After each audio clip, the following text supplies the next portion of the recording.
Hey everyone, welcome back to Contract Revolution, the podcast by Breakthrough Academy. Have you ever felt like getting your team to follow through on things is kind of like pulling teeth? Well, you're not alone, because I get it. Accountability is a huge challenge that most contractors we coach have. But what if I told you there was a system that made follow through more automatic? A simple meeting rhythm that aligns your team, keeps them focused on their results, and actually gets them excited about the week ahead. Well, that's exactly what this episode is about today. It's called Goal Setting and Review, or GSR for short. And this is a framework that is one of the most powerful systems that we teach our members to implement.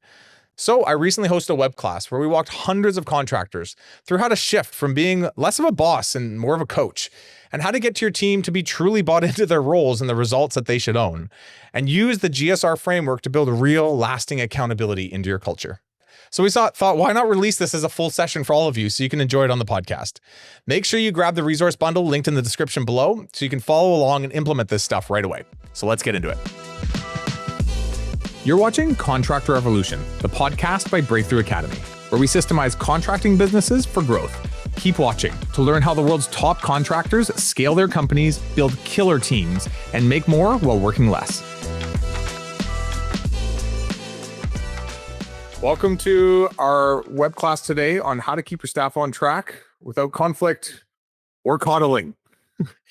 Essentially, I would love today to be a pretty straightforward webinar on how to hold your team accountable and how to just bring more of a performance management cycle to your organization.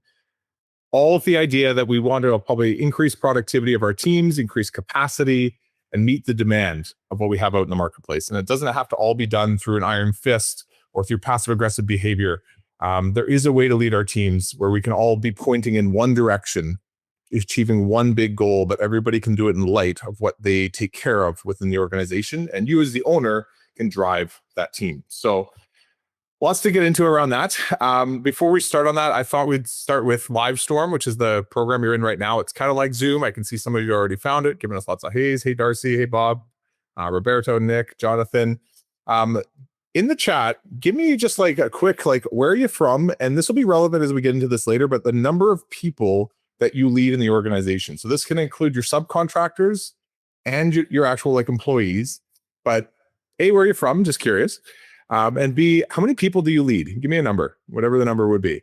And this will come up a little bit later as we get chatting. So that helps. Yeah, keep going in there. Everybody give me one, at least one post in here. Give me a chat because we'll be chatting as we go. Make sure you found the chat as well, which is always important. And if you haven't found the chat, it's at the bottom. There's a little thing that says chats bubble. Hopefully it's 21st century. We all use these things. They look similar now. Good. I can see them all coming in. Great. Colorado, 50 people. Great. Robert, yeah, 10, 9, 10, 297. All right. You got a big team. This will be good. So today's topic will be relevant for anyone leading teams. If you have no one to lead, I hate to say it, but there probably won't be as much relevancy today. But if you lead a team, and especially if you lead layers within your organization, this is going to be a massive, massive webinar for a lot of you. So I look forward to it. All right, let's get into it. So first things first, know that everything we cover today, we're going to give you some resources on. So we're going to talk a bit about holding accountability through employment agreements. We're going to give you an example and a template on this. We're going to talk a little bit about performance reviews and how to do that effectively. I'm going to give you a template on that. We're going to talk about weekly goal setting and review meetings. We're going to give you a template on that, how to organize your calendar. Anyways, there's a lot of things we're going to talk about, but to help with implementation of these concepts, we'll give you downloads and resources and walkthroughs on everything completely for free. So check that out. That will be a link at the end of today, probably about an hour from now. So just look out for that. You can download everything, a little bit of a goodie bag you can take with you and rock with and actually implement a lot of these concepts, which should help. Bit about me. So my name is Danny Kerr. I'm the co-founder and visionary of Breakthrough Academy. So maybe just in the chat, let me know how many of you know what Breakthrough Academy is. Have ever heard of it before? Been around for about 10 years. My roots are actually in painting. So I started a painting company when I was 18 years old under a franchise organization. We led about 16 or so people, then took on a role with them as a GM, as the basically GM for Alberta. And I had about, I think, 20 franchisees and about 100 painters under me. And the processes we're going to talk about today have a lot to do with way back then, like what I was held accountable to and how I held my teams accountable. And the massive win that I found in all of this is I went from being like the doer of everybody's job a little bit to having a true team that could actually take things on for me and rock with them. It's my family above, but I've been with my wife since I was 16 years old. And there was a point where she definitely told me, you have to get better at your job or you're not allowed to be an entrepreneur anymore. And it was processes like this, especially this accountability structure I'm going to get in with you today, where I was actually truly able to delegate this stuff down to my team and go from working, gosh, sometimes 80 hours a week down to more like 30 to 50, like a sustainable person should. So lots has happened since then. 10 years ago, we started Breakthrough Academy, which is essentially a place to it's almost like a franchise system for companies in the contracting space that never would buy a franchise, but they need all the processes and systems and guidance and leadership. And so we've led about 1,800 businesses over the last 10 years. And these systems I'm going to talk about today, every single one of them has played around with and implemented in their company. So I've learned a lot from my own experience in this. And I've also learned about just what works when you start to put this in other businesses. And this is a pretty universal one that should help everyone here. So I'm excited for it. General purpose, let's just help you kind of decompartmentalize what it takes to drive have a performance-driven team within your organization. Because it's not just we're going to set goals and we're all going to go for it. There's elements and components to this that matter. So let's get into that. I'm going to go through the 5 steps of performance management and how it really relates to true accountability within your organization, and then ultimately give you the templates you need to go make it happen. So that is the plan. Now, you guys are already in the chat, which is great. I have a question for you, so give me some insight on this. But I would love to know your challenges when it comes to holding your teams accountable. Why is it so hard to hold your people accountable? What is it? Do you not have time for this? Is it not well structured? Are there not good goals that you can hold to? Is it that they don't want to be held accountable? What are the challenges you find when it's like, I'm trying to get everybody to go and point in this one direction and I'm constantly chasing people because I see it all the time. And sometimes we feel like glorified babysitters. I get it. I've led many teams. And it kind of comes from this place I find is like people don't want to think for themselves. So I have to think for them. And then when I'm holding them accountable to something that they don't fully understand, it's almost like I have to do that part for them as well. I'm seeing lots of people come in here. So quality of work, time, undefined roles. Yeah, we're going to get into that. Structured into their accountability. We're going to get into that as well. Every sub is different and have no structure. Yeah, a lot about structure. It's good. Not structured. There's lots coming in. Commitment versus skill, quality. Yeah, work quality standards. I'm going to touch on a lot of this actually today. This is what I mean. There's a lot of little components that matter to have this go really well. But I would say the foundationally to all of this is an actual shift in your mindset as a leader or as an entrepreneur. Because I think a lot of us, or at least our teams, think of us as the boss, right? Where we have more transactional relationships where it's like, I'm paying you for your time to do your job. So just do what I say. But what that leads to is people don't really think for themselves anymore. They're just kind of there to take orders and do what you tell them. Whereas I would love for all of us as entrepreneurs, especially to shift to this more like coach's mindset, where each player can own their own role. And your job is not to tell them what to do, but is to help support them in hitting their own goals, right? They should have their own little mini business units within your organization. And that changes people's mindsets, right? It empowers people to think critically in their role. And I've had some pretty just interesting personal experience with this, where there was a time where I led a bunch of student franchises to go run these student painting companies that I used to operate. And through the summer, they used to all have to shift into being more of like their own little mini entrepreneur. Some of them I also hired, though, to help me with recruiting in the off season, to help me bring on more franchises for the new year. And I watched as their brain flipped from being like entrepreneurial, independent thinking, critical thinking human to just not really processing the details and wasting a day or two because they didn't follow my direction, effectively working for me. And I've watched this as if you can set up an environment for people where you can be more their coach than their boss, a lot of this starts to take care of itself. And I'll get into how we do this today. But maybe just in the chat, how many of you feel like you're everyone's boss right now? How many of you feel like you're everyone's coach right now when it comes to leading your team? Give me just a coach or a boss word. That's so I can take a quick tally or a poll. So lots of bosses. Yeah, mix of both. Cool. Bit of coaches. That's great. 50-50. Cool. Good. All right. So let's talk about what this takes to do. Actually, before I even do that, I want you to do one thing. This is why I asked you earlier how many people you have on the team. Everyone, take your phones right now. There's a massive impact in the size of team that we lead and how this grows over time. But type in the number of people that you lead right now and times that by about 2,000 hours. That's roughly the amount of hours that somebody works in a given year. It's a little more, a little less for some, but give me that number. How many hours are you leading in a fiscal year? So we've got 70,000, 80,000, 1,800 or 18,000, 54,000. There's so many hours, right? And you as an entrepreneur can only be 2, maybe 3,000 of those hours. And your ability to lead others is pretty much fundamental to your ability to be successful as an entrepreneur, right? And so this is a lot of what the impact of today actually has is these hours matter and they can't all be yours. Madison, you have 192,000 hours you lead. You obviously can't do all those. So you could do 2 to 3,000 of them, but it's like, what do you do with that time to make sure those 40,000, 50,000, 100,000 hours go well and are productive? So to do this, we need a performance management cycle in place, something that has real well set up expectations. We have a cadence to holding rigorous accountability to people over time, and we have places to review how people are doing. And that cycle continues throughout each year, throughout each quarter, throughout each month, even throughout each week, which we're going to talk about today. So let's get into step 1, expectation setting. To do this well, here's the elements that you need. You need to have established roles, which I saw some of you are working on right now. You need to have clear deliverables, or what we call KPIs, like numbers that somebody's actually in charge of. You need to have a clear reporting structure, so who reports to who. And people need direct incentives, like something to go for that they win if you win, if you know what I mean. Now, it starts with an org structure. So just give me a quick yes or no. How many of you have built something like this, whether it's on paper or in a computer somewhere, or you've drawn it up, but you've built an organizational structure where you kind of say, as the owner, here's the people I lead, here's their roles, here's who they lead below them, right? So this is the first step. And I think a lot of people do this, but where I think a lot of people miss is adding in what we call deliverables, so that every role has a number that they need to achieve. And if they achieve it, they know they've kind of delivered on their weight to the organization. If they're being paid a salary and some bonuses, what is the number they need to achieve to be worth the cost that you're actually paying them? So you can see in this example, there's funny names. You can see if I've got some. Anyway, Abraham Lincoln is leading $2.5 million this year in his organization. He wants to hit a 40% gross profit margin, and he wants to have 60% of his customers recommend him to others, or something called Net Promoter. It's a quality score that you Google it is a good, effective way to see how people think about your organization. 60% is good. So this is their goals.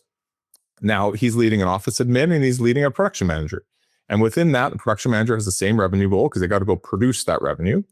He's trying to hit a slightly higher gross profit margin, 44%. This allows for a little bit of slippage unless in case they don't hit all their profit margin goals. The company's budget is at least set at 40%.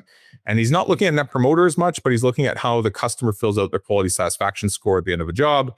And he wants to get a 9 or a 10 on all of them, 9.5 out of 10 on average. And how those goals then lead down to the crew leaders, right? And they have a broken down version of that. And these deliverables matter, right? These are basically things that are clear, measurable, tangible results that an employee can deliver on within the organization. It's clarity of all the things that I do every day. Am I actually getting the number hit? Now, this is good. And I think this helps bring clarity to a lot of people. And you can sit down in the office and go through this with the team. But what I've watched is after a month or two, that zest to hit that number falls off if there's not a few more things in place. So the first big thing that needs to be in place is an employment agreement that is directly built around these deliverables. So you can see in this example here, the exact same numbers I just set in that org structure for that project manager, 2.5 billion at a 44% margin, 9 out of 10 quality rating score, so on and so forth, are front and center in the agreement. And the entire agreement is built around these deliverables. So not just what, the legalese of an agreement needs to be, not just like the tasks you do in your job, but the numbers are how it's all kind of built with the end in mind around this. If that kind of makes sense. Now, we're going to give you a resource on this. It's a pretty big document because there's lots more in here, but download this, play around with this.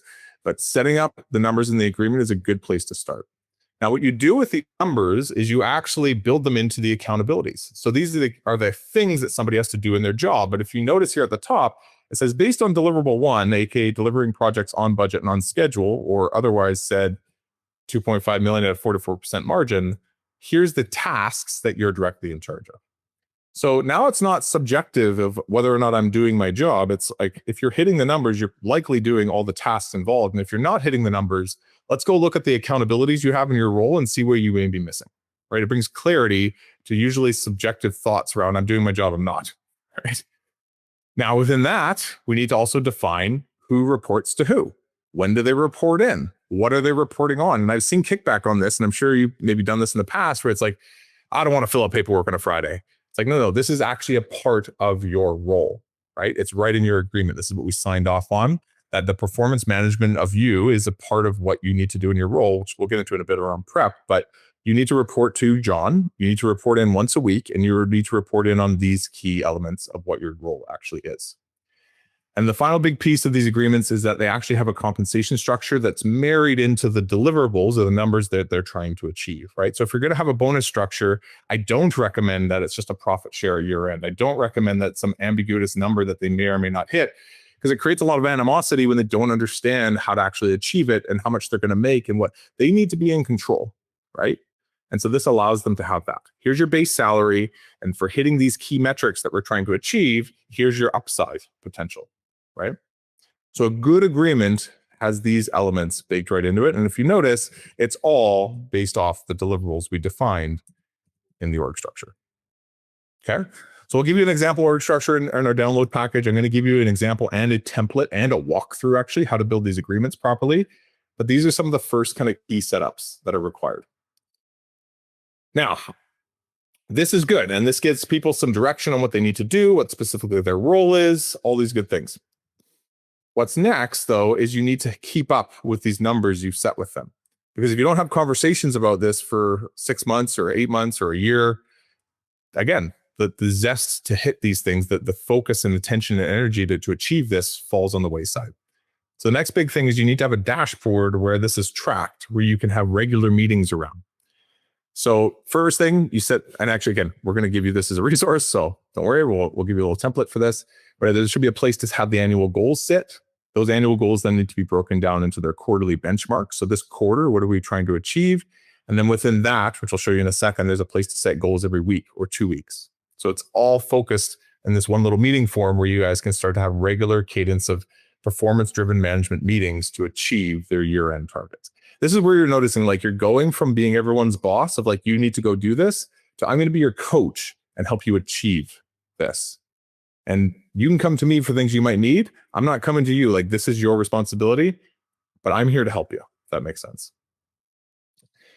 So just quick, like, poll to everyone out there. How many of you have started to build this? Maybe you don't have it fully built, but you've got elements of this going on right now. You maybe have built the org structure. Some people have some numbers maybe put into that thing.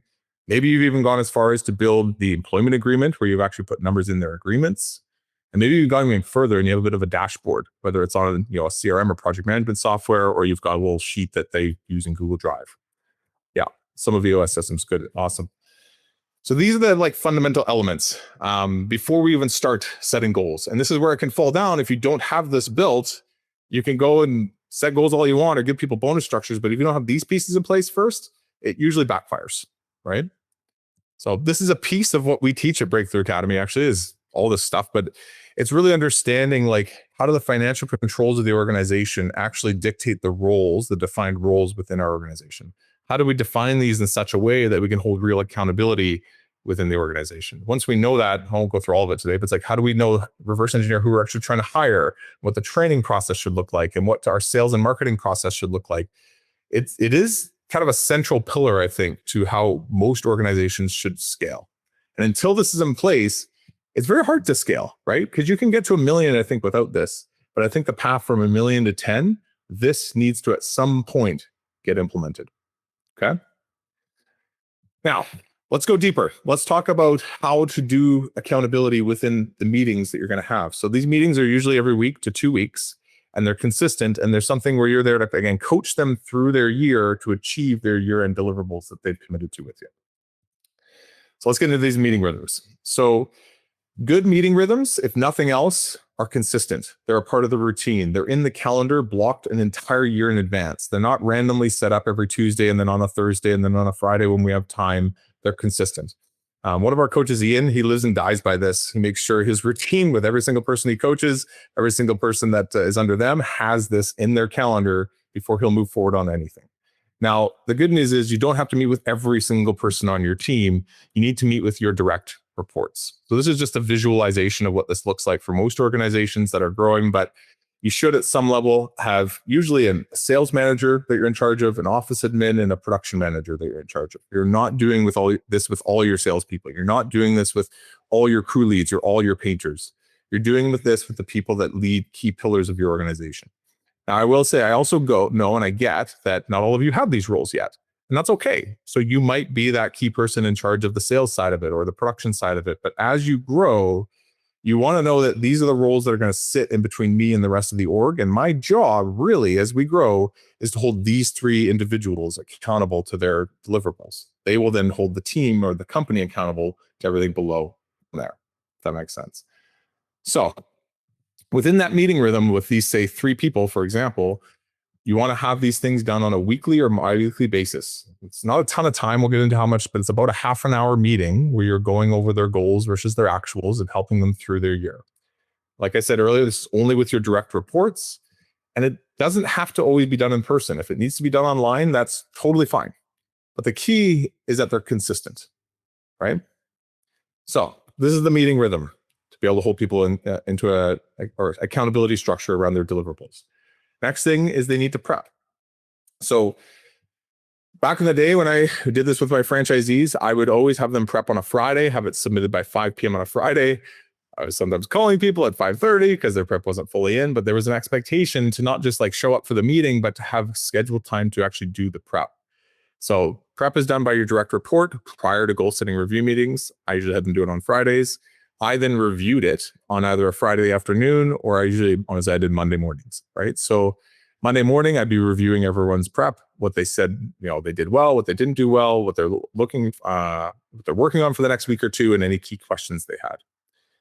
And this allowed me to prepare, right? And not just come in with some random thoughts on a Tuesday when I met with them, but actually sit down and think like, what does this person actually need? Are their goals actually the right goals? And what can I do to help, again, as a coach, lead them in the right direction?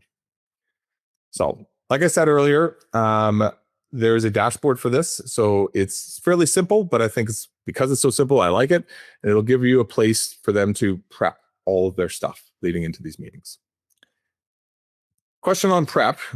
Give me a scale of 1 to 10. How many of you feel like going into meetings, you and your team are well prepared? So this is a scale of 10, right? So it's like a 10 out of 10 or an 8 out of 10 would be like everybody is well prepared. We have qualitative and quantitative discussions that lead into really well put action steps.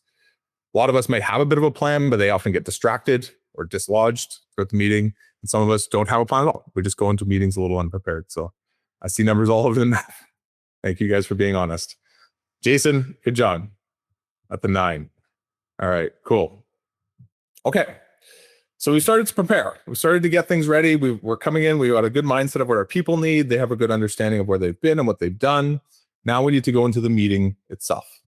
I really recommend that these meetings are not hour, 2 hour, 3 hour long meetings, that effectively they should be a half hour long if you do them properly. And if, again, prep is done well. And so there's usually 5 minutes where you're opening and just checking in on how they're doing, 10 minutes where you're reviewing the last week or 2 weeks of their performance, 10 minutes of planning out the future goals and their plan to get there, and 5 minutes for administrative items. All right, so let's go into what these kind of like sections of the meeting actually look like and give some clarity and some thought around it. So check in. This is something that if you're very numbers focused, could be easy to miss or not focus on at all. It's like, yeah, let's just get into where you're at.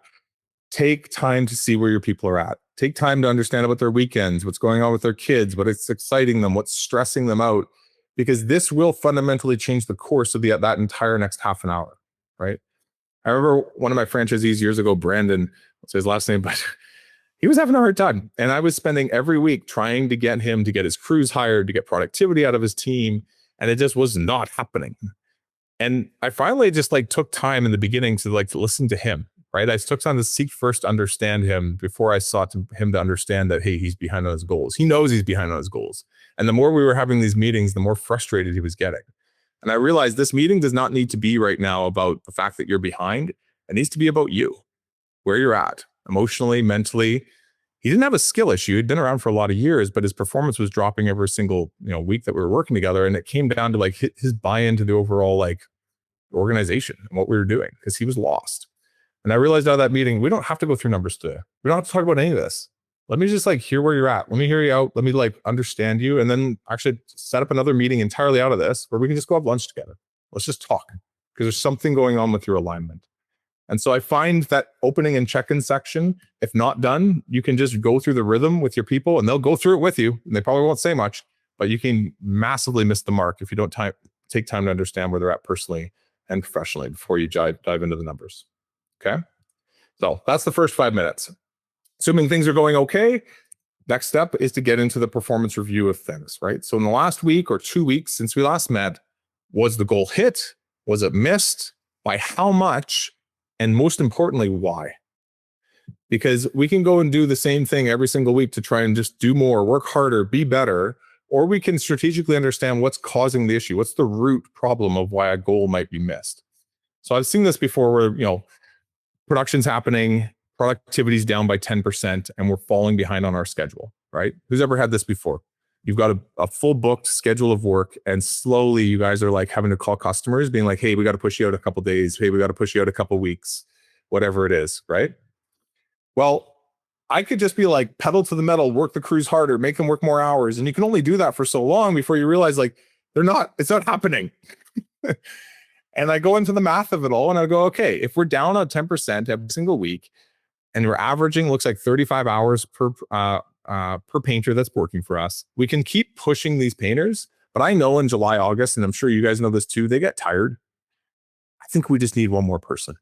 And so instead of next week going on all sites and just driving productivity with our crews, let's actually focus the attention now to hiring and doing some interviews and doing a very different activity than would have probably happened next week had we not sat down and actually looked at like, did we hit, did we miss, by how much? And most importantly, like I just said, why?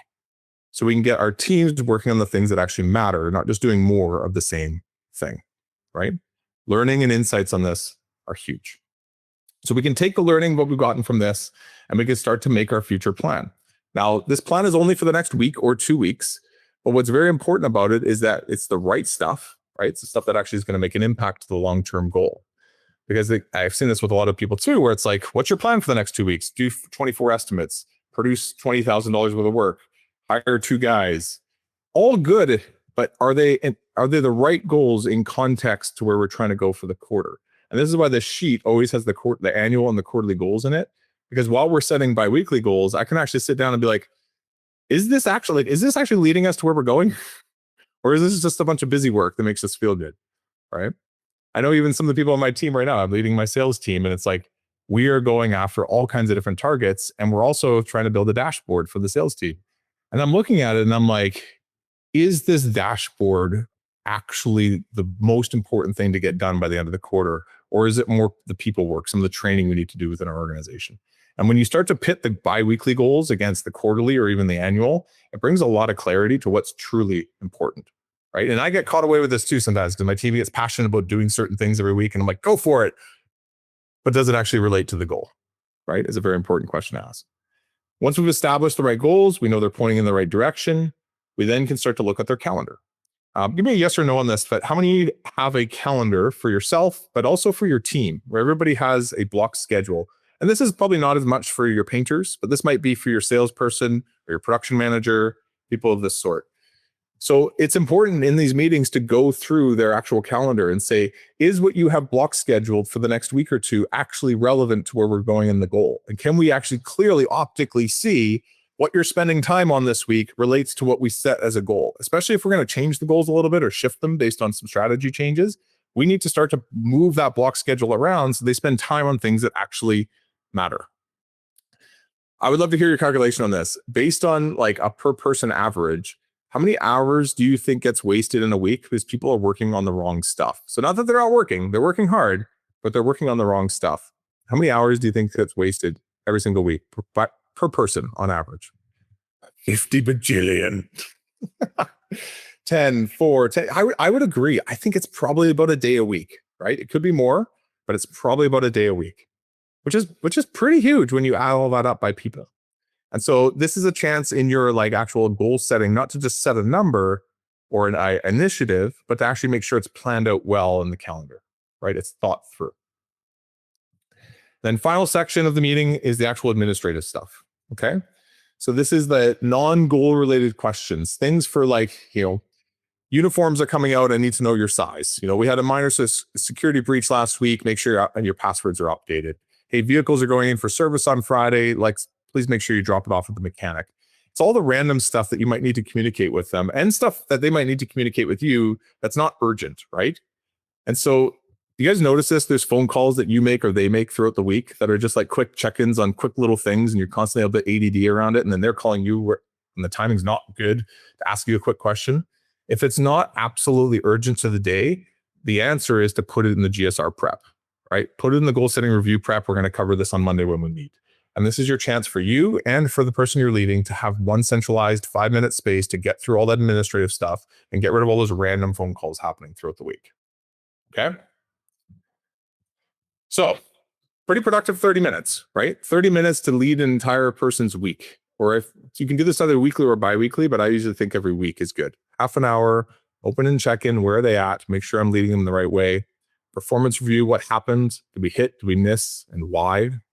Based on what we've learned, setting future goals and a plan that actually makes sense to optimize the productivity of their time and their day, that they're working on what matters and that they're spending their day doing it in a way that's broken down that makes sense. And then all the little administrative stuff that usually comes through phone calls and random text messages centralized and located in that meeting in the last 5 minutes. Does it make sense? And so often my Mondays are spent morning time preparing for my goal setting review meetings. Then I'm doing 2 to 3 to sometimes 4 in my Monday afternoons. If I've got a bigger team, I'll do my other ones on Tuesdays.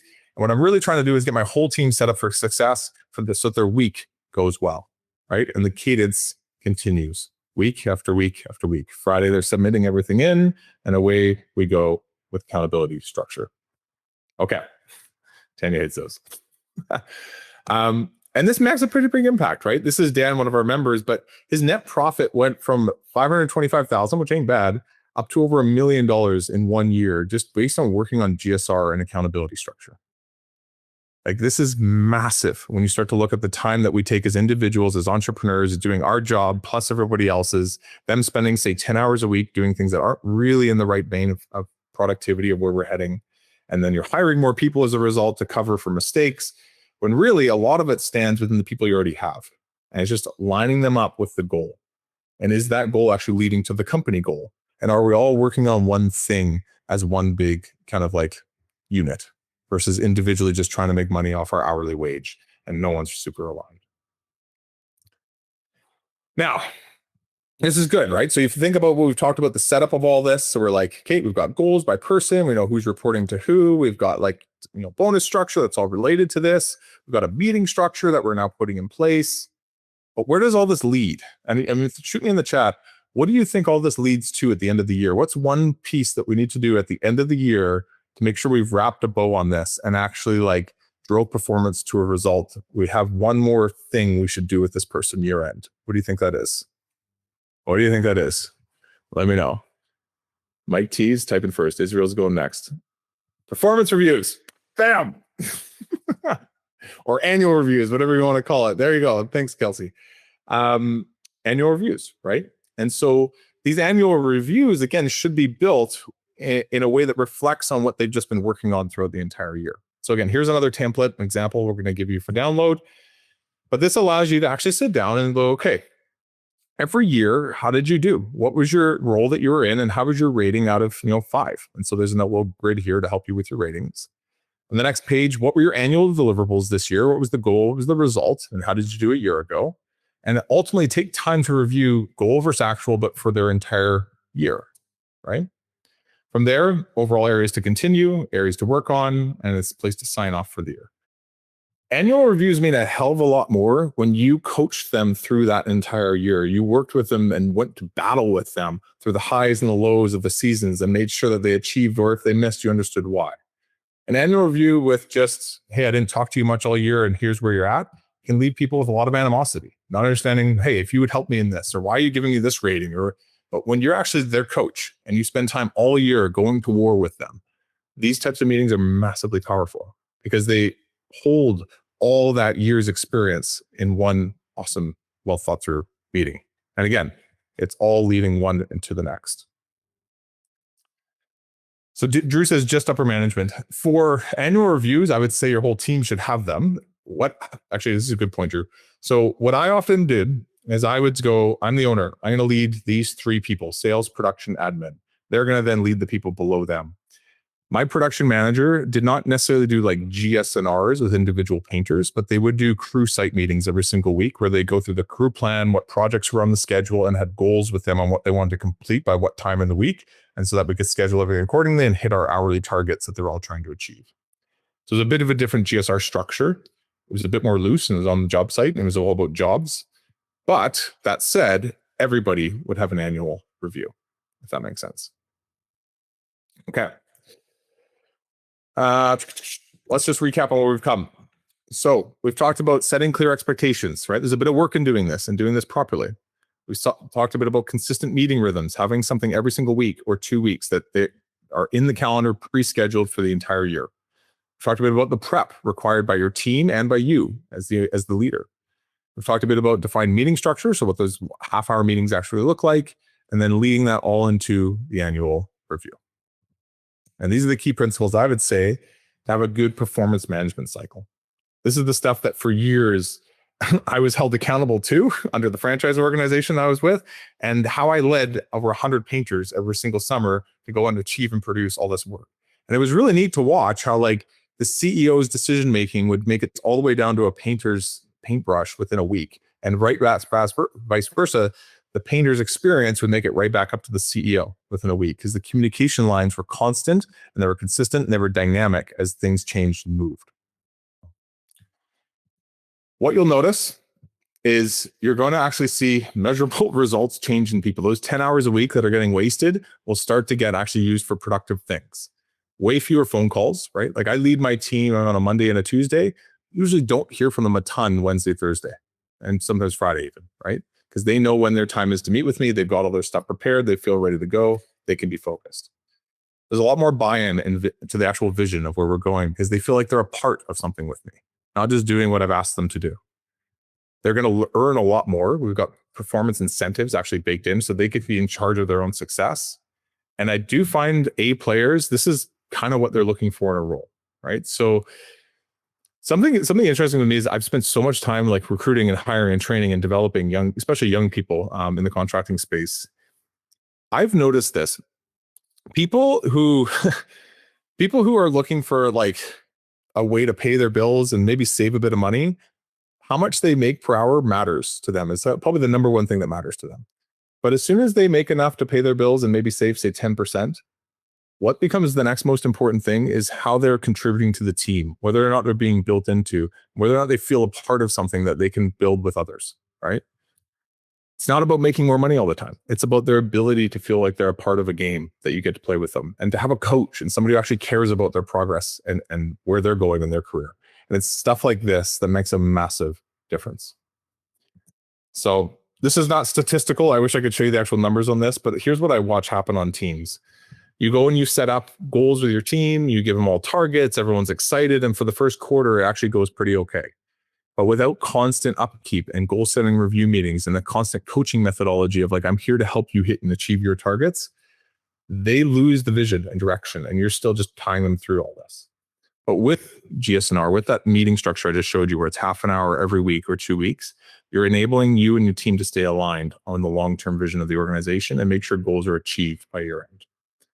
Small little tweak, right? But massive difference. And it takes time. Everyone's like, hey, got to spend half an hour, got to prep, I got to do this. But I'm telling you, that's the time you should be spending. Because if you're leading 10, 20, 30, 100,000 hours a year, what better way to spend your time than to organize those hours and make sure you're not being the doer of all the things you do every day, but being more the leader of great people and the builder of awesome systems so they can go execute on the organization. Because I've tried it working even, 30,000, whatever it would be, 2,000 a year, probably 3,000. I probably worked over 4,000. I did a couple of 80-hour a week weeks for almost a year, a couple of times.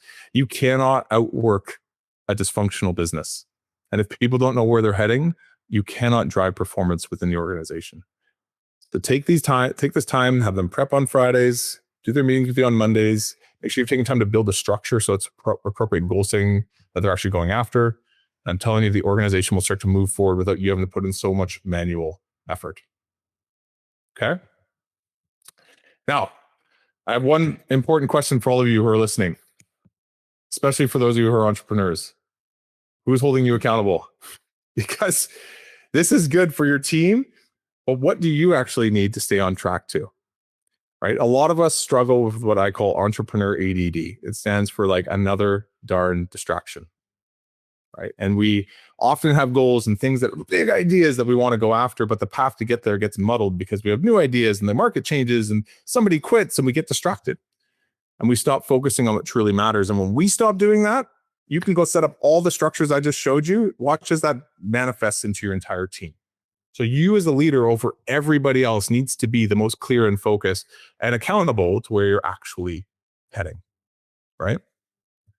So this is what we do. I mean, we do a lot more than this, but this is a massive part of what we do in our organization because these webinars are great and they teach you a lot of good things to get started on how to build your business properly, but it takes so much more than just that. The accountability process for an entrepreneur is massive because we don't really have a boss. And I know I'm an entrepreneur myself. I kind of like the idea of not having a boss, but if I'm truthful, I kind of need one, right? To keep me focused. So this is what we do at Breakthrough Academy, amongst many other things, but we're here to work with the entrepreneur in the actual day-to-day. Make sure that we're transforming honest, hardworking contractors into well-balanced leaders and thriving entrepreneurs.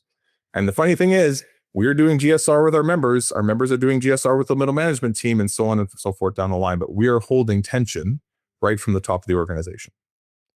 And what's neat is the results that come out of this. So some of you maybe in other webinars have seen this slide, but I think the revenue increase is cool. I think the net profit increase we're seeing in companies is astronomical. We're changing the behavior, and it's just by 1% here, 1% there, 5 hours on somebody's weekly time used on something different versus what they were doing.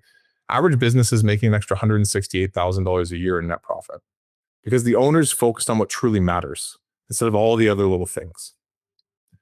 So we do a lot to do this. We have a huge content library where, again, we've built this to be almost like a franchise system without you having to buy a franchise. So like all your SOPs, your processes, your job descriptions, your strategies, it's all done. We built it for you. So to an 80% spec, and you can customize it. We then assign you a coach because we know that giving you things is great, but actually holding you accountable and we're walking you through this properly throughout the year is where the performance gap actually makes things actually happen. And then the community is cool. We've got 1,000 entrepreneurs, about 600 businesses right now we're actively working with, and everyone's there to work with each other. And every single year we do Winter Summit. It's this cool getaway. I won't get into it today, but we celebrate a ton of success. We celebrate a ton of the ups and downs, and we come together to actually know like we're not alone in doing this anymore. So that's what we do at BTA. We work on this methodology, which is essentially pieces of what I've talked about with you today, but we assign the financial controls first to the organization. So it's sales, production, and financial numbers we need to go through to be able to be successful by year end. We then use those to bring those down into the organizational structure, like I just showed you. So everyone has a deliverable, but from what matters to the company. We then define the agreements and the reporting structure and all that. And then we start to know, okay, we're missing people. So what type of person will fit this type of role effectively? And so our hiring systems are completely reverse engineered based on the type of person you need to have in a certain role to achieve a certain goal. The training and onboarding processes are all built, which is really neat, but you basically have a way to train somebody and onboard them in a way that'll allow them to achieve their targets. We then obviously need to make sure we optimize sales and marketing. So we have a predictable revenue coming into the organization. And all of these activities are revolving around what we talked about today around goal setting and execution. With every owner we work with, we have a strategic plan that's 3 years long, down to a 1-year plan, down to a quarterly plan, down to our biweekly meetings that our coaches are doing with each owner and holding tension to the long-term vision of the organization. Yeah, that's what we do, amongst many other things. Here's my question for you guys right now. There's a lot that I just said. So if you think about recap on what we talked about KPIs and getting numbers for each role, breaking that into the employment agreements, baking that into the actual dashboards for each individual person, making sure we have a way to do meetings every 2 to 3 weeks or 1 to 2 weeks to hold those people accountable, and then doing annual reviews. On everything I've talked about, and I do not expect you to do everything I just talked about, what is one thing that you could actually implement? So shoot in the chat. Let me know what's the one thing once you get these downloads that you could actually use and be productive with. What do you guys think? Let me know. So what do we got? Shifting the mindset. Cool. That's the very, very beginning. Yeah, it's a lot more fun to be everybody's coach too. Like I am not one to rule with an iron fist. I'm not one to, I don't know, just like use people for their time. I'm like, I want to be a part of a team that actually cares. I want to lead a bunch of people that are having a lot of fun. And I think when you come at it from the coach position, it's a lot more of a unified approach versus me paying people for time and labor, right? What else we have? GSR, Mike said GSRs. Yeah, that is a huge staple. And it's literally since I was 18, I've either had someone doing GSR with me or I've been doing GSR with my direct reports. I'm 38 now. So that's 20 years of GSRs. It has not left. What else we have? Danny, thanks. Yeah. Creating tangible goals in GSR. Awesome. Documenting and locking into structured process. Totally. It takes a bit to set this up, right? This isn't an overnight, like build it all and get started with a team. But if you don't set this up, I've seen it for time and time again with companies where it's like they kind of they go and whatever, they give everyone targets and bonuses and they hope that'll incentivize them. It doesn't tend to often work. It's because the back end isn't well thought through first. So I recommend you spend some time doing that. Okay. We have 15 minutes. I'm going to do two things. One is I'm going to get you guys the link for your downloads. So make sure you get that. And then we have time for Q&A as well today, which is great. So let's just start with next steps, which if you're interested in Breakthrough Academy, if you want to talk to us about how we can help you in your organization, where we can set up some of these accountability structures or something further, our whole goal is to assist contractors as they go for their growth strategy. Essentially like working with you while you're building all of this stuff. And here's the thing I've learned in 10 years of doing this. You don't have to reinvent the wheel anymore. Like we now live in a world where a lot of this has been pre-thought through. A lot of the different ways of doing something has been navigated so that you can benefit from it. So if you're in a place right now as a business, often the companies we work are like 1 to 10 million, I would say. Some a little smaller, some a little bigger, but generally it's this $1 to $10 million range. And you're building this stuff already. We should probably have a conversation. This first talk is not a sales call. It's actually a strategy call. So we want to understand you, your biggest challenges, what's going on. If this is even something we can help you with. If not, we'll probably refer you to some of our partners or someone else that can help you. But for the right fit, we can take on a ton of the stuff that you probably do manually and actually make sure that your organization is structured well with the end in mind. We've been through this, like I said, 16, 1800 times, a lot. So if you want a strategy session, there's a little button you can press, say, yeah, I'd like to learn more about BTA, and we can get in touch with you. I think there's one for PCA as well. If you're not a part of PCA, make sure you check off yes. We'd like to hear more about them as well. And if you want the templates, fill this out. You can indicate that, hey, I only want the templates. It's fine. But that'll give you an employment agreement and an actual like tool to build your own, a GSR dashboard, a goal setting review dashboard, and a prep example. So you can start to use those with your direct reports. An organizational structure example. So what deliverables look like broken down by different roles, and then an annual review template and example. So you can use that. Dennis says, how much? Yeah, I can tell you about, you want me to tell you about BTA? BTA, we do a 6-week course with you first. And it's actually, so first you go through these initial calls, then we do a screening assessment with you. If you're a good fit, you go through Blueprint. It's 6 weeks long, and it gives you the complete framework of how to build and structure your organization moving forward. And that's $5,500 to do. And then if you're going into coaching after that, there's 3 different tiers we have, ranging from $850 a month to the top tier is at $2,850 a month. And that's depending on how much coaching and one-on-one support you need. So yeah, but we can get into that with you when we sit down with you. There you go. There's some of our pricing. It's on our website too, if you're interested. So that is us. I've been doing this for 20 years, and I would say GSR, of all the things that I've learned over the years, is probably one of the most like high impact tools or ideas that you can put in place, because like I said, it has a multiplier effect. So your hours every week can be multiplied by the number of people that you work with. And like we saw at the beginning of that chat box, but it's like a lot of us are 10, 20, 30, 40, 50,000 hours a year that we're managing. This has a pretty good leveraging effect on being able to leverage those hours effectively and save those 10 hours of wastage per employee per week. So it's good. There's the link. If you haven't clicked it yet, make sure you do. It's a little yellow button. It says click here. You can fill out the form. If you want to chat with BTA, you'll see a little section for that. It says yes, show me how. Make sure you do that. And one other kind of goodie. How many of you have heard of the Contractor Evolution podcast? Maybe yes, maybe no.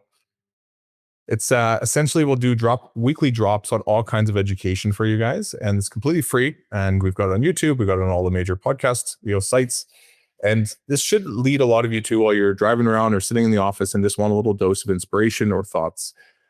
I'm running this right now, and I'm looking to make it very educational, step-by-step processes that you guys can use, follow-up links that you guys can get in touch with key people and vendors in the marketplace, and give you downloads and solutions. So if you're not subscribed to this yet, check it out. This is a weekly drop, and probably put almost half my time into this at this point. So check it out, and this should help all of you as well. Okay.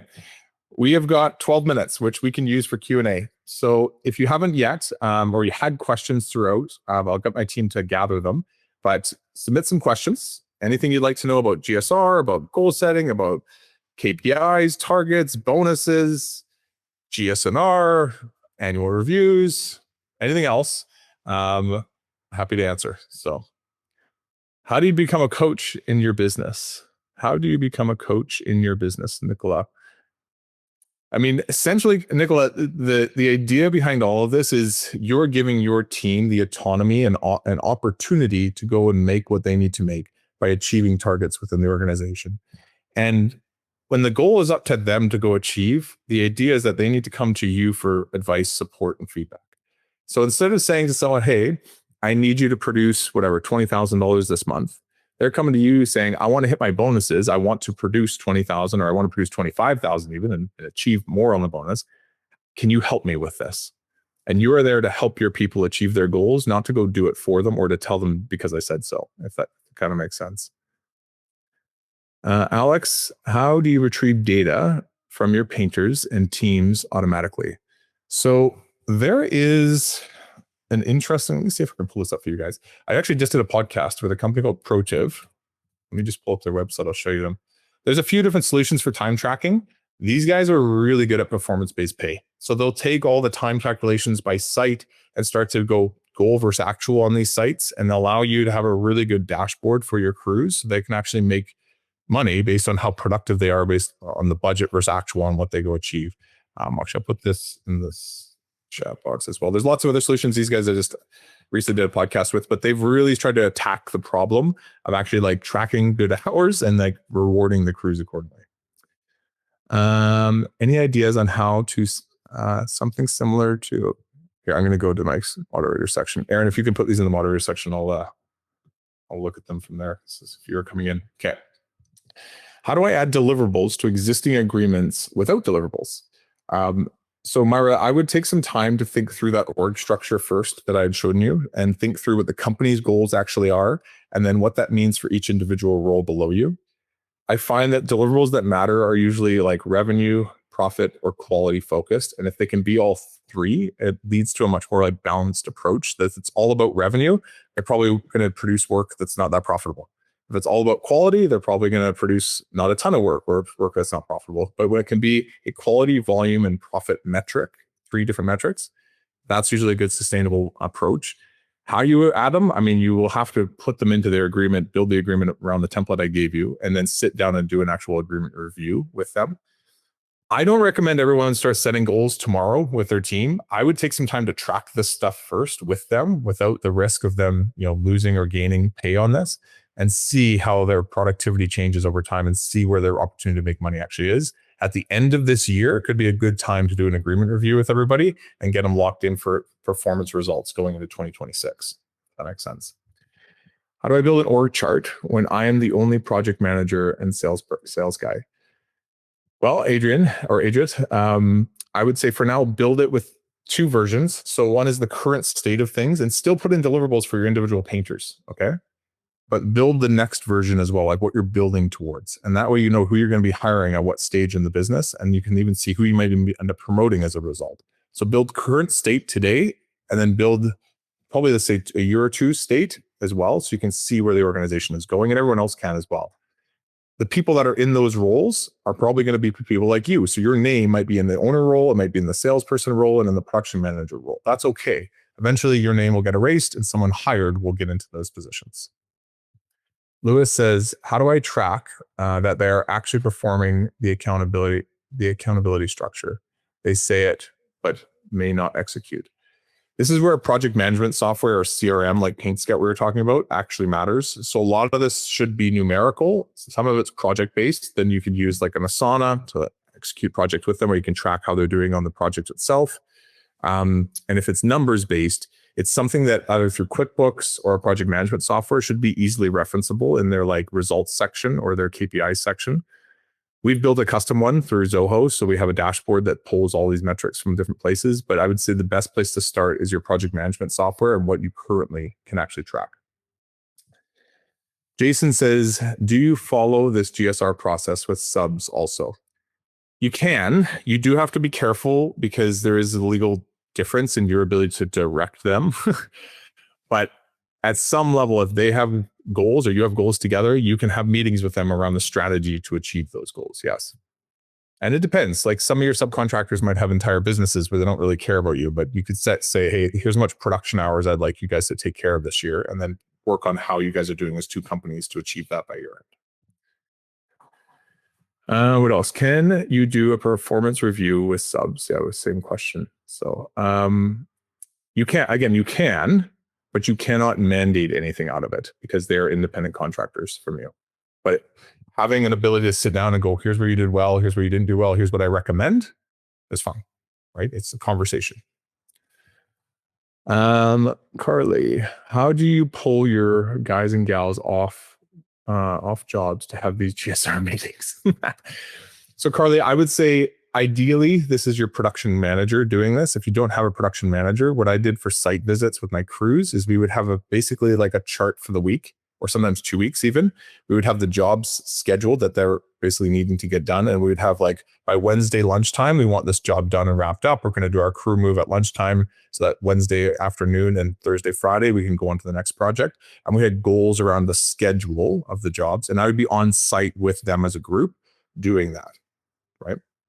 If it's a production manager, this is a Monday morning thing. So they could be doing it on Zoom if they absolutely have to out of their truck, but it's best to, if you can, have them in the office Monday morning, first thing before they head out, or maybe it's Monday afternoon after they've set up their first cruise, and have a quick like half hour, like what's the plan for the week? Mikey says, what is BTA's preferred time management tool? That's a good question. I use Google Calendar for time management specifically. For priority management, which is, I think, is kind of like the epicenter of what really matters, it's strategic planning. So we have a one-page strategic planning tool that we use that breaks down our 3-year plan down to our annual plan, breaks that annual plan down into quarterly goals and initiatives. And then we're referencing that as we're kind of doing our goal setting and review stuff. And then our block schedule is managed through Google Calendar, if that kind of makes sense. So you go strategic plan down to Google Calendar. Katie, is best way to set up deliverables for crew leaders and or subcontractor teams? I mean, yeah. So Katie, I was talking about this earlier, but so I'll just talk to a crew leader specifically. A crew leader has a massive opportunity to focus on the productivity of the hours of your team. And one of the things that I used to always do was what are called a gross profit driver, which was essentially, hey, we need you to produce, let's say, just use round numbers. We need you to produce $1 million this year at a 40% gross profit, which essentially what I'm saying to that, crew leader is like, I need you to deliver $400,000 of gross profit to the company. Anything you make over and above that, though, I'll give you 10% of. And it was a neat bonus incentive where they knew I can go make $400,000 by producing $1 million at 40%, or I can produce 1.1 million at 40% and make a little extra, or I can produce $1 million at 44% even and make a bit extra that way. And it gave them a more dynamic way to go after a gross profit target for the year. Other than that, okay, I'll second the other thing I said. So just if you have just like someone working on sites, I usually had hours-based goals for them. So it was essentially budgeted hours versus actuals. And this is where Protiv, that this thing here that I was showing everyone, can be really effective. And it actually allows you to track the hours or the budget for the job for labor. And then if they get below the projected hours or budgeted for labor, they get the extra amount that wasn't spent, essentially. So you could check out Protiv for that as well. What else? Do you find when companies incorporate these principles that employees easily embrace the concept? Yes and no, right? It depends on the culture that you've built. If you have a performance-based culture and everyone's stoked, like, yes, this can go very well. But if you've never introduced this type of stuff before, it's actually quite dangerous. This is what I was saying earlier. It's quite dangerous to just jump on this and give everybody goals that you don't even know they can achieve. So what I recommend doing first is start to track this type of stuff and see what's actually happening, because you as an owner will likely think that they can be more productive than they actually can. So go figure out what the averages are in your actual company and then track it with them for a little while, right? And start to see like how did you do on that site budget? How did you do on production for the month? And this is what you would have maybe made had we had goals on this that we paid you out on. This is why I think like between now and end of year, it could be a good time to kind of like play with it before you make it real and tangible and like numbers and dollars and cents are involved. In 2026, you could start to do that because you spent the last half of the year tracking all this with your team. How do you feel about daily field budgets? And this sense of hours for the day and what they want to get done. I think if that's what you're saying, Robert, I feel really good about those. This is what I used to do with crews, right? We'd have a plan for the week. We'd have the job and we'd be like, Kate, we want prep done by lunchtime. We want, first coat to go on after that. Then we want second coat on Tuesday to be done. And then we want cleanup and job site wrap up on Wednesday morning so we can move crew sites. So we would take the sections of the job and think through them. I usually did it like before lunch, after lunch kind of blocks and what we wanted to get done. And then we'd plan our crew moves accordingly. If not nuanced to answer, what is the expected amount of painters one production manager should have under them? I played with this. I find the average production manager can handle 3 crews relatively easily. 4 crews, it starts to get a little hairy. Some of the best ones I've seen do 5 crews at a time. I find it less about the painters and the amount of versus the amount of sites that they're managing at a given time. For me, this is just personal opinion. 3 crews to a production manager was usually good. And then they can kind of go from site to site managing all the different things that have to happen. 4 crews was okay, but they usually were getting a little crazy. 5, some can do it actually. The best ones can. But I did not put that as probably an expectation for someone. It's 3 to 4. What are the commodities of the most successful BTA members? Oh, commonalities.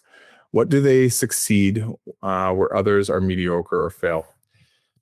So we look for this in our assessment process with anyone coming in, but there's a lot of things. But one thing we look for is like, do you have the ability to work on the actual business? And can you show that you can consistently do this? As an entrepreneur, you guys have options every single day to go take care of some day-to-day stuff, ops stuff, sales stuff, whatever it is, or to go work on the business. And we challenge everyone we work with to be putting about 5 hours a week working on the business. And so first we look for a track record of your ability to actually do that. And is that possible, right? What's currently going on in your day and how would that fit? Second, as we're working with people, the most successful ones are consistently putting in 5 hours. They have it scheduled in their calendar. What we talk about in our GSNR actually gets implemented over the next 2 weeks before we meet them with them next, and they're doing it consistently, right?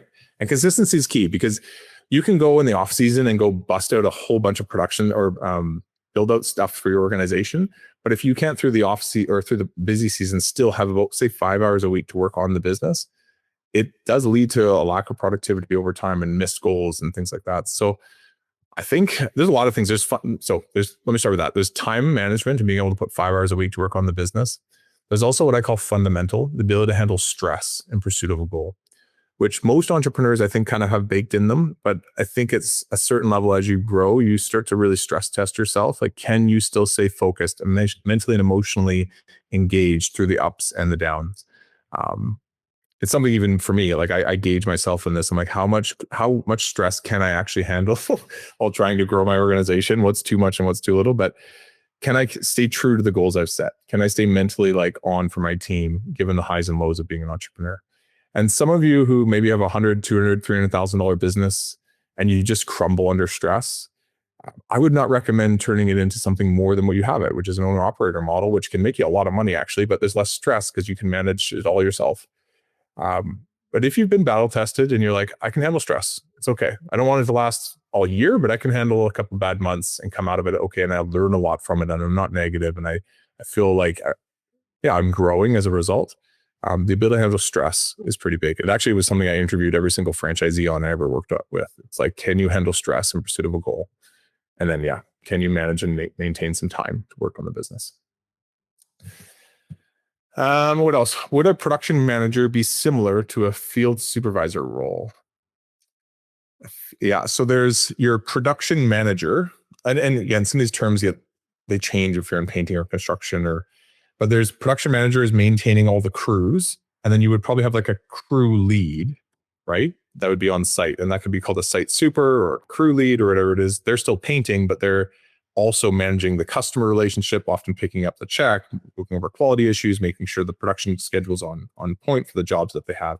The production manager is managing 3 to 4 crews at a time, making sure everybody's working and doing their thing. That kind of makes sense. Carly Frank, you're speaking about crews always being the same and working together. We have jobs that are 4-person jobs and then have jobs that are 2-person jobs. Yeah, I used to do that too. We had trim jobs, let's say, and we had large scale exteriors. So while I have crew leaders, their crew is always changing. I feel this makes GSR part harder to track and set goals. Is there a way you'd recommend changing this? It's a great question. I'll tell you what I did, and I didn't get this, Carly, because it wasn't perfect. Like, I tried my best to have specialties. So I had like my trim crew, and then I had my like large scale, like I did all exterior, so like stucco, big, like whole house crew. The whole house crew was larger. The trim crew was 2 people. And I tried to specialize them in that as best I could. With all that said, your crew's targets and their goals are all based on the jobs that they're working on. And this is where, I'll go back to Protive. I'm giving them lots of props today. I didn't realize I would, but you can track on every single job how many hours each person put on it. So even if it's a different set of people for the next project, it will track of 100 hours, Jimmy did 10, Laura did 42, and Ron did 6 or whatever. And then it gives a percentage based on how many hours they worked of how much that they get of that bonus for that specific job. And then gives them a dashboard on how they're doing on their individual goals. If that kind of makes sense. So you can still have people mixing in the crews and still have each job, though, tracked on its performance and how that person did when they contributed their amount of hours to it. That kind of makes sense. Okay. Anything else? Are we good? Well, I'll say this. For those of you who are still on, I encourage you. It's summertime. I know it's July. I know it's busy.